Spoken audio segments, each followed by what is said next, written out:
अस्सलामु अलैकुम वरहमतुल्लाहि वबरकातुहू। आज की इस क्लास में हम लोग उर्दू ग्रामर का जो मारूजी क्वेश्चंस होते हैं, मारूजी सवालात होते हैं, उनको लेकर के आपके सामने में आ गए हैं।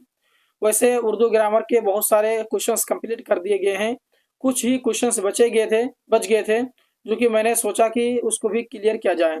तो आज की इस क्लास में हम लोग क्वेश्चन नंबर 1 से लेकर के 25 तक क्लियर करेंगे, और भी कुछ क्वेश्चंस बच जाएंगे, उसको अगले क्लास में मैं क्लियर करूंगा इंशाल्लाह। तो सभी आप लोग ज्वाइन होने की कोशिश करेंगे। तो चलिए आज की इस क्लास की शुरुआत करते हैं। सवाल नंबर 1 में है, कलमा की कितनी किस्में हैं? तो आपने उर्दू ग्रामर अगर सही ढंग से पढ़ा होगा तो आपको पता है कि कलमा की कितनी किस्में हैं, 3 किस्में हैं। ठीक है। अगला क्वेश्चन है कि माना के एतबार से इसमें की कितनी किस्में हैं? माना के एतबार से अगर पूछा जाए कि इसमें की कितनी किस्में हैं, तो कितनी किस्में हैं दोस्तों? 2 किस्में। इसमें की माना के एतबार से 2 किस्में हैं, बनावट के एतबार से भी अलग होती हैं। ये है आपके माना के एतबार से, इसमें की जो है 2 किस्में हैं। ये सभी इंपॉर्टेंट है, मैं जल्दी जल्दी कराने की कोशिश करूंगा ताकि आप लोगों की जो समय है वो बच जाए और आपको कम समय में अच्छी तरह समझ में आ जाए।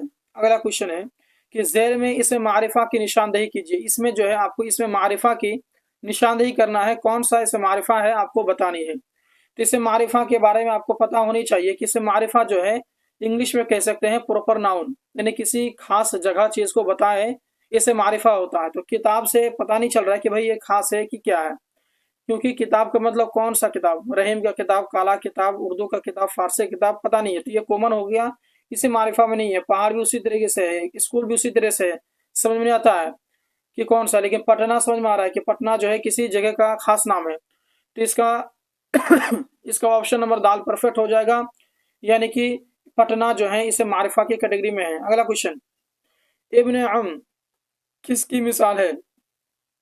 उर्फ की, कुन्नियत की, तखल्लुस की, लक़ब की। वैसे इन सभी का डिफिनेशन आपको बताया जा चुका है कि उर्फ किसे कहते हैं, कुन्नियत क्या होता है, तखल्लुस के बारे में, लक़ब क्या होता है, इनके बारे में पढ़ाया जा चुका है। तो उन्हीं में से जो इब्न उम है, किसकी मिसाल है ये? तो दोस्तों ये जो है आपके ऑप्शन नंबर आपके हो जाएंगे बा बिल्कुल परफेक्ट, यानी कि कुन्नियत, यानी कि इब्न उम जो है किसकी मिसाल है, तो कुन्नियत की मिसाल है। कुन्नियत का मतलब होता है कि जो किसी अपने रिश्तेदार, अपने अब्बू, अपने फूफू, अपने अम्मी के नाम की वजह से मशहूर हो जाए। जैसे कि अगर आपको कोई नहीं जानता है, आपके अब्बू को जानते हैं, तो आपको जो आपके अब्बू के नाम से जानेंगे वही हो गया कुन्नियत। कुन्नियत में वही होता है कि, है ना, आपको मतलब आपके नाम को आपको तो पहचानता नहीं है, लेकिन आपके चाचा, आपके अब्बू, आपके भाई की वजह से आपको पहचानता है, तो वह इसमें कुन्नियत में आएंगे। अगला क्वेश्चन है कि झेल में इसमें मुआवजा की निशानदेही कीजिए। तो इसे मुआवजा की आपको परिभाषा पता होनी चाहिए कि क्या होता है। तो अकबर है, या फिर आपके जो डरपोक, झाड़ू, सिलाई। तो इसे मुआवजा की बात करें तो इसका ऑप्शन नंबर दाल परफेक्ट हो जाएगा, यानी कि सिलाई जो है इसे मुआवजा में आते हैं। अगला क्वेश्चन है कि दर्ज झेल में इससे मुसग्गर कौन है? इसमें मुसग्गर की तलाश करनी है, निशानदेही करना है। किताब, या फिर किताबचा, या फिर रिसाला, या फिर बाग। तो इससे मुसग्गर, इसीलिए मैं कहता हूँ ना कि सबसे पहले बेसिक क्लियर कीजिए। अगर बेसिक ही पता नहीं हो, जैसे इसे मुसग्गर यहाँ पर तलाश करना है, तो इसे मुसग्गर किसे कहते हैं वही आपको पता नहीं हो, क्या आप ऑप्शन में टिक लगा पाएंगे? बिल्कुल नहीं पाएंगे। इसीलिए आपको बेसिक नॉलेज होनी चाहिए। इसे मुसग्गर ये जो है, जब मैं उर्दू ग्रामर की क्लास में जब करा रहा था, लगभग मैं आपको 220 क्वेश्चंस कंप्लीट कराया उर्दू कवायद का, तो उसी में सेम क्वेश्चंस आया था। तो अगर आपने उस क्लास को देखा होगा तो आपको पता होना चाहिए कि इसका ऑप्शन नंबर बा परफेक्ट हो जाएगा। नहीं, किताबचा जो है इसे मुसग्गर की कैटेगरी में आते हैं। अगला क्वेश्चन है कि बामाना लफ्जों को क्या कहते हैं? बामाना मतलब होता है माना के साथ, बा माने साथ होता है, यानी माना के साथ लफ्ज को क्या कहते हैं? मतलब हुआ कि जिसके कुछ माना है, जो जो मीनिंग, जिस जिस वर्ड्स के मीनिंग होते हों, उस लफ्ज को हम क्या कहते हैं? बामाना लफ्ज। जिस लफ्ज का कोई मतलब होता है उसको क्या कहेंगे? कलमा, कलाम, जुमला, या फिर अल्फाज। इसमें आपको कंफ्यूज कर देगा, ऐसे ही सवाल जो है आपको कंफ्यूज करेगा। लग रहा है कि भाई सही है, सब तो सही है, बामाना लफ्ज को क्या कहते हैं, लेकिन आपको कंफ्यूज नहीं होता। जो फैक्ट है, जो असल है, जो सही है, उसी में आपको टिक लगानी है। तो बताइए कि सवाल नंबर 7 का बामाना लफ्ज कौन सा है, आपको बताना है, बताइए कौन सा सही होगा। चलिए बताइए। कलमा होगा भैया, कलमा। बामाना लफ्ज को कलमा कहते हैं, आप लोग पढ़े होंगे उर्दू ग्रामर में। अगला क्वेश्चन, जो नाम रिश्ता की बिना पर हो उसे क्या कहते हैं? जो नाम जो है रिश्ता की बिना पर हो उसे क्या कहते हैं? आगे गुजरा है, जो मैं जो इब्न अम को मैं समझा रहा था उस समय में मैं बात किया था कि क्या कहते हैं, कुन्नत कहते हैं। कि नहीं, अपने दादा हो या अपने अब्बू हो, अपने चाचा हो, अपने फूफा हो, अपने रिश्तेदारों में से किसी के नाम से मशहूर हो जाता है ना, तो वही है कुन्नियत। अगला क्वेश्चन की और हम लोग देखेंगे। इसमें है ईदगाह क्या है? इसमें ईदगाह का परिभाषा आपको बतानी है कि इसमें ईदगाह क्या है। इसमें आला, इसमें ज़रफ़, इसमें फ़ाइल, इसमें मस्दर क्या है? हासिल मस्दर है वो। तो ईदगाह क्या है? तो देखिए, ईदगाह जो है ये किसी जगह को रिप्रेजेंट कर रहा है। इससे क्या पता चल रहा है कि ईद की नमाज जो है पढ़ने की जगह, तो ईदगाह जो है ये किसी जगह को रिप्रेजेंट कर रहा है कि ये ईद की नमाज पढ़ने वाली जगह के बारे में कर रहा है। तो यही हो गया आपका ईदगाह जो है इसमें ज़रफ़ हुआ, क्योंकि इसमें ज़रफ़ का भी वही डिफिनेशन है कि इसमें ज़रफ़ हुआ, इसमें ज़रफ़ है ना, वही इसमें है जिससे कोई जगह है ना पता चले, उसी को कहते हैं हम लोग इसमें ज़रफ़। तो वही है ईदगाह जो है ये किसी जगह को रिप्रेजेंट कर रहा है। तो वही हो गए ईदगाह जो है इसमें ज़रफ़ है। अगला क्वेश्चन है कि असदुल्लाह गालिब में गालिब क्या है? तो ये असदुल्लाह खान जो है ना ये बहुत बड़े आलिम थे, तो इनके बारे में बतानी है कि ये जो असदुल्लाह खान में जो लास्ट में जो ये गालिब लगा हुआ है ना, तो ये गालिब क्या है ना, आपको दिख रहा होगा ये गालिब कौन सी है। आपको बतानी है कि ये लक़ब है या फिर कुन्नियत है, खिताब है या तखल्लुस है। तो देखिए दोस्तों, जो बड़े बड़े उलमाए किराम थे शेर व शायरी लिखने वाले, तो जो शेर व शायरी लिखते थे ना, तो अपने नाम के साथ साथ में है ना, ये आपके असदुल्लाह खान ये नाम है, तो उसके नाम के साथ साथ में एक और लफ्ज़ का इस्तेमाल करते थे, जैसे कि आपका गालिब है, तो ये जो गालिब इस्तेमाल करते थे वो अपने शेर व शायरी के लास्ट मिसरा में, तो यही हो गया आपका तखल्लुस, उसको कहेंगे हम लोग तखल्लुस। तो ये क्वेश्चन आपको पलट के भी आ सकता है, जैसे गालिब है ना, ये गालिब तखल्लुस करते थे बाद में, लेकिन शुरू में क्या तखल्लुस करते थे? तो असद। ठीक है, चलिए इसका ऑप्शन नंबर दाल परफेक्ट हो जाएगा। तखल्लुस, तखल्लुस उसे कहेंगे जो शेर व शायरी में जो बड़े बड़े उलमा किराम है अपने नाम की जगह में दूसरा नाम इस्तेमाल करते थे, तखल्लुस है। अगला क्वेश्चन, इससे मारिफा की कितनी किस्में हैं? इससे मारिफा की, इसमें कंफ्यूज बिल्कुल नहीं होना है, इस सब आप रट्टा मार लेंगे, अगर याद नहीं रहता है कम से कम रट्टा मार लेंगे आप। तो इससे मारिफा की कितनी किस्में हैं भैया बताइए। तो दोस्तों मैं आपको बताना चाहूंगा, इससे मारिफा की आपका टोटल आपके चार किस्में हैं। चार किस्में कौन कौन सी हैं? अगर आपने पढ़ रखी है तो आप कमेंट करेंगे, ठीक है, आप कमेंट जरूर करेंगे कि चार जो किस्में हैं तो कौन सी किस्में हैं। अगला क्वेश्चन है कि रहमत आलम सल्लल्लाहु अलैहि वसल्लम, रहमत आलम सल्लल्लाहु अलैहि वसल्लम को आप क्या कहेंगे? खिताब कहेंगे या फिर कुनियत कहेंगे, लक़ब कहेंगे, उर्फ कहेंगे, क्या कहेंगे? रहमत आलम सल्लल्लाहु अलैहि वसल्लम, ये मोहम्मद सल्लल्लाहु अलैहि वसल्लम की तरफ इशारा है कि जो इस दुनिया में वो रहमत बन करके आए थे, तो ये जो ये रहमत आलम जो है इसमें आप सल्लल्लाहु अलैहि वसल्लम को आप क्या कहेंगे? बताइए, आपके सामने में ऑप्शन है चार, क्या कहेंगे आप लोग?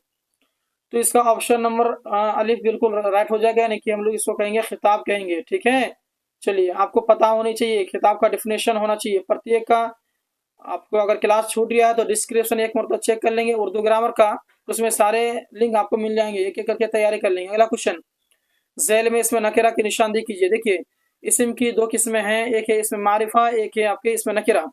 तो इसे मारिफा उसको कहेंगे जो खास चीज को बताए, और इसमें नकरा उसको कहेंगे जो आम चीज की और निशानदेही करे। तो इसमें कौन है? हामिद, ये तो प्रॉपर नाउन है, मतलब कि ये मारिफा है। पटना भी मारिफा क्योंकि किसी खास जगह का नाम है, दिल्ली भी आपके जो कि मारिफा है। लेकिन जो इसमें नकिरा हो क्या है भाई? पहाड़ है, जिसका ऑप्शन नंबर जिम परफेक्ट हो जाएगा, है ना, यानी कि पहाड़ जो इसमें नकिरा में आते हैं, कुमन में आते हैं। अगला क्वेश्चन कि जेल में इससे तादाद की निशानदेही कीजिए। तादाद के मतलब पता होनी चाहिए आपको, है ना, तादाद कितने तादाद हैं आप लोग, है ना, तो आपको बतानी है। तो इसका ऑप्शन नंबर कौन सा सही होगा बताइए? 50। तादाद का मतलब क्या होता है? गिनती होता है ना। तो हाँ, तो इसमें जो है ना ये थोड़ा हो गया, किलो हो गया, ये सभी जो है आपके इस मकदारी में आएंगे, मकदारी। और 50 जो है ये गिनती को रिप्रेजेंट कर रहा है, तो इसमें तादाद में आएंगे ये। अगला क्वेश्चन की ओर हम लोग बढ़ेंगे। अगला क्वेश्चन है कि इस मारिफा को पहचानिए। तो इस मारिफा को आपको पहचानना, फिर से वही चीज मैंने फिर बताया, अभी बताया अपने आपको, इसे मारिफा कहते हैं खास नाम को, जो किसी खास जगह का नाम होता है, खास चीज का नाम होता है, किसी खास व्यक्ति का नाम होता है, इसे मारिफा हो गया। तो शहर का मतलब कौन सा शहर, समझ में नहीं आया, कॉमन है ये, इसे मारिफा नहीं, इसमें नकरा है ये। दरिया भी इसमें नकरा है, क्योंकि कौन सा दरिया समझ में नहीं आ रहा है। दरख्त कौन सा दरख्त, काल ये आम का या फिर आपके कटहल का, किसका, समझ में नहीं आया, वो आपके जो है कि इसमें नकरा में आएंगे। हामिद ये किसी खास आदमी का नाम है, इसे मारिफा में आएंगे। अगला क्वेश्चन की ओर हम लोग बढ़ेंगे। अगला क्वेश्चन है कि इब्ने मरियम किसकी मिसाल है। इस ये जो इब्ने मरियम है वो किसकी मिसाल है आपके, उर्फ की, कुन्नियत की, खिताब की, लक़ब की। तो इब्ने मरियम ये मरियम के नाम से फेमस हो गया है, तो इसको हम लोग कहेंगे कुन्नियत कहेंगे भैया, ठीक है, कुन्नियत कहेंगे, क्योंकि ये जो है ना हमारी इब्ने मरियम, ये मरियम के नाम से फेमस हो, अपने रिश्तेदारों के नाम से फेमस हो गया वो। ये सभी आपको बताया गया अभी ऊपर में। झेल की मिसालों में उर्फ कौन है, उर्फ बतानी है आपको, तो उर्फ के बारे में आपको पता होना चाहिए। तो यहाँ पर ऑप्शन नंबर जो है 17 का हो जाएगा जिम परफेक्ट, यानी कि शेखू। शेखू जो है उर्फ की मिसाल हैं। उर्फ के बारे में भी आपको जानकारी होनी चाहिए। प्रत्येक का लिंक आपको डिस्क्रिप्शन एक मरतबा चेक कर लेंगे, उसमें उर्दू ग्रामर का आपको लिंक मिल जाएगा, उसमें आप लोग देख लेंगे। अगला क्वेश्चन है कि बनावट के एतबार से इसम की कितनी किस्में हैं। इसमें की मैंने ऊपर ही बताया ना इसमें की कितनी किस्में हैं, तो उसमें बनावट के एतबार से भी आपको बताया गया है। उसी समय शायद मैंने बताया कि बनावट के एतबार से इसमें कितनी किस्में हैं, तो बनावट के एतबार से इसमें की 3 किस्में भैया आपको पता होनी चाहिए। अगला क्वेश्चन है कि इसमें नकेरा की पहचान कीजिए। इसमें जो है, इसमें नकेरा जो है उनकी आपको निशानदेही करना है, इसमें नकेरा कौन सा आपको बतानी है।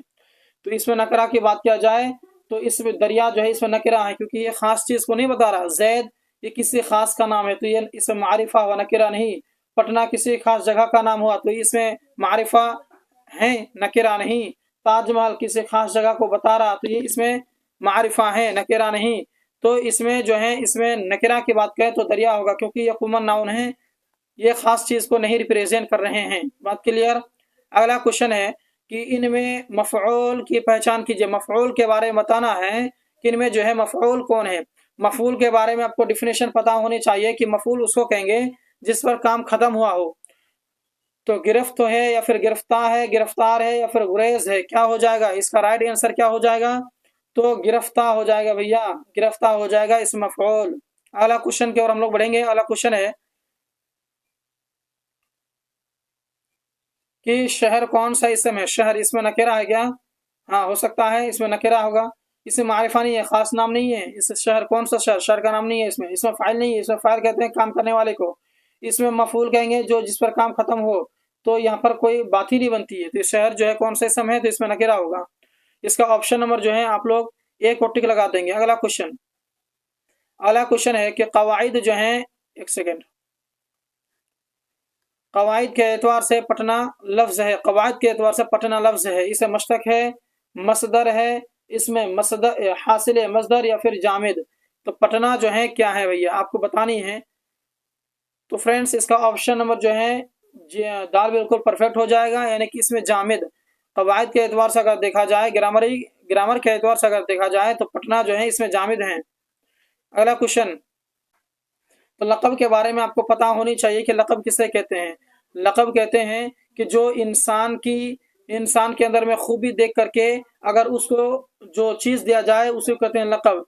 जैसे कि शेर बिहार, यानी कि आप बिहार का शेर, यानी कि उसको लक़ब दे दिया गया है ना। कोई उसके अंदर में खूबी हुआ, खूबी को देख करके उसको लक़ब दिया गया, तो ये लोग देते हैं, ठीक है।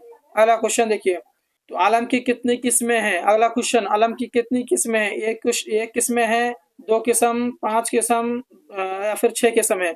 तो आलम की टोटल आपके कितने किस्में हैं, 5 क्वेश्चन है, ये 5 किस्में हैं। तो इसका ऑप्शन नंबर जी बिल्कुल परफेक्ट हो जाएगा। अगला क्वेश्चन है कि तखल्लुस की पहचान कीजिए। तखल्लुस का पहचान करना है, यानी कि इसमें आपको तखल्लुस कौन सा बताना है। बुलबुल बंगाल ये आपके तखल्लुस नहीं है, ये अभी आपके ऊपर में गुजरा है। देखिए ये आपके लक़ब हैं, जैसे शेर बिहार था ना, तो बिहार का शेर उसी हिसाब से लक़ब हैं। बुलबुल बंगाल ये आपके लक़ब हैं। और तखल्लुस, ये गालिब जो है तखल्लुस है। जैसे कि ऊपर में सवाल ये चीज़ गुजरा है कि मिर्ज़ा असदुल्ला खान गालिब में गालिब क्या, तो मैंने ऊपर बताया कि वो तखल्लुस है, तो ये तखल्लुस की मिसाल गालिब है। शम्सुल उलमा ये भी नहीं है, पद्म भूषण ये भी नहीं है, ये आपके खिताब हैं शायद, ठीक है, पद्म भूषण, ये सरकार की तरफ से दिया जाता है, जो दौरान हुक्मरान रहेंगे उसके तरफ से ये दिया जाता है। तो तखल्लुस हो गया गालिब। तो ये क्लास आपको कैसा लगा एक मरतबा कमेंट कर देंगे, और बाकी इसमें बहुत सारे क्वेश्चन और भी बचे हुए हैं, इंशाल्लाह अगले पार्ट में मैं आपको बताऊंगा। तब तक के लिए आप लोग हमारे साथ बने रहें, इस चैनल को सब्सक्राइब करें। तो मिलते हैं एक और क्लास के साथ में, धन्यवाद।